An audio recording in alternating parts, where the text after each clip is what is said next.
This man only wanted to buy a slave as a bodyguard, but unexpectedly, he identified a hero among the goods, and also a sage on the same level. The hero was half crippled and cursed. His level had even dropped from 95 to 15. As for the sage, she was still just a child. He hadn't developed yet. Being able to see others' status panels was his ability as an appraiser, but due to the favor of the supreme god, he could see far more than normal appraisers. Others would only see the hero as a level 15 knight, and the sage, being under 15, didn't even have a class yet, but he was different, so he bought both of them without hesitation. The werewolf was originally hostile toward him. After all, one was crippled, and the other was just a kid. He couldn't understand what the man wanted. The protagonist calmly said, "I just want to heal you."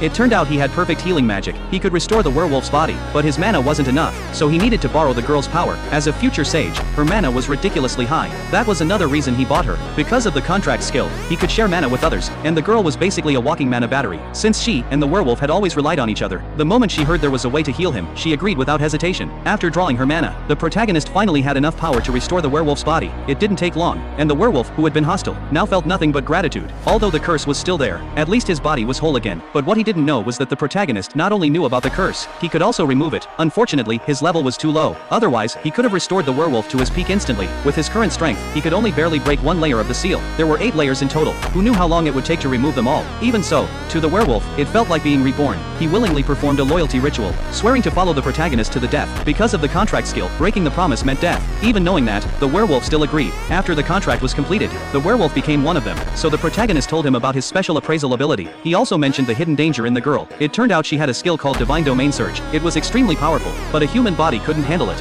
Most holders of this skill ended up self-destructing. They called it a trial given by God, since anything related to magic was usually granted by the demon god. The werewolf's first reaction was to blame the demon god, but this time, the demon god refused to take the blame. He told the protagonist it was actually a mistake by the supreme god. Once a skill was given, even they couldn't fix it. However, in compensation, she gave the protagonist a magic book skill. It could effectively control the girl's mana growth, and since it ran automatically, there was no need to worry. After actually using the magic book, the protagonist understood why it could run on its own, because the skill itself was a living being, basically like a normal pet cat, and it made people want to pet it.